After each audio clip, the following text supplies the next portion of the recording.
Hey guys, എല്ലാവർക്കും first of all advance happy Onam. അപ്പം ഓണമൊക്കെ എത്തിയല്ലേ, ഒരു വർഷം പോയ പോക്ക്. ഹൈസ്കൂള് കയറി ഗൈസ് ഞാൻ. അപ്പം എന്താ പറയുക, ഇന്ന് ഡേ 5 ആണ് അത്തത്തിൻ്റെ, അല്ലേ? ഡേ 5 ആണെന്ന് തോന്നുന്നു. എനിക്ക് ഡേ 10 ഞങ്ങൾ കഴിഞ്ഞ വർഷം ഇട്ടായിരുന്നു, 10 ദിവസം ഞങ്ങൾ അത്തം ഇട്ടായിരുന്നു. പക്ഷെ ഇത്തവണ എന്തോ എക്സാമൊക്കെ ആയതുകൊണ്ട് തിരക്കൊക്കെ ആയിപ്പോയി, പിന്നെ അങ്ങനെ പറ്റിയില്ല. അപ്പം ഞാൻ വിചാരിച്ചു ഡേ 5 തൊട്ട് ഇനി കണ്ടിന്യൂസ് അങ്ങ് ഈ അത്തം തീരും വരെ ഇടാമെന്ന്. അപ്പം അത്തത്തിന് നമ്മൾ ആദ്യം ചെമ്പരത്തിയാണ് എടുത്തത്. ചെമ്പരത്തി, അരളി, പിന്നെ ഈ സൈഡിൽ നിൽക്കുന്ന ഒരു മഞ്ഞപ്പൂവ്, അതൊരു 3-4 ഉണ്ടായിരുന്നു. അതും പിന്നെ വെള്ള ഒരു വലിയ പൂവും ഉണ്ടായിരുന്നു. ഇത്രയാണ് നമ്മൾ അത്തം ഇടാൻ വേണ്ടി എടുത്തത്. അപ്പം ഓണമായിട്ട് എന്തൊക്കെയാണ് ഈ പരിപാടി?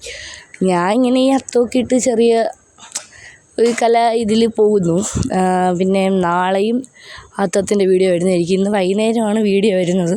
എന്ന് വെച്ചാൽ രാവിലെ എഡിറ്റ് ചെയ്യാനൊന്നും പറ്റിയില്ല, വോയിസ് ഓവറൊക്കെ ചെയ്യാൻ പറ്റിയില്ല.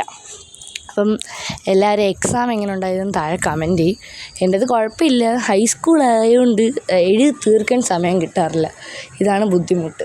പിന്നെ ഞാൻ കുറച്ച് സ്പീഡിലാട്ടോ ഇട്ടേക്കണം ഈ വീഡിയോ. എന്ന് വെച്ചാൽ നമുക്ക് 3 മിനിറ്റ് എന്തെങ്കിലും ഷോർട്സ് ഉള്ളൂ. ഇതിപ്പോൾ ഞാൻ 1:43.9 സെക്കൻഡ് എന്തോണ് ഇട്ടേക്കുന്നത്. അപ്പം വീഡിയോ ഓക്കെ, ഇതായിരുന്നു നമ്മുടെ അത്തത്തിൻ്റെ ഫൈനൽ ലുക്ക്. എങ്ങനെ ഉണ്ടെന്നൊക്കെ കമൻറ്റ് ചെയ്യുക ഗൈസ്. ഒരു തട്ടിക്കൂട്ടത്തം, ഒരു സന്തോഷത്തിന് വേണ്ടി. അപ്പം പറഞ്ഞ പോലെ എല്ലാവർക്കും ഹാപ്പി ഓണം. അടിച്ചു പൊളിച്ചോ, ബൈ.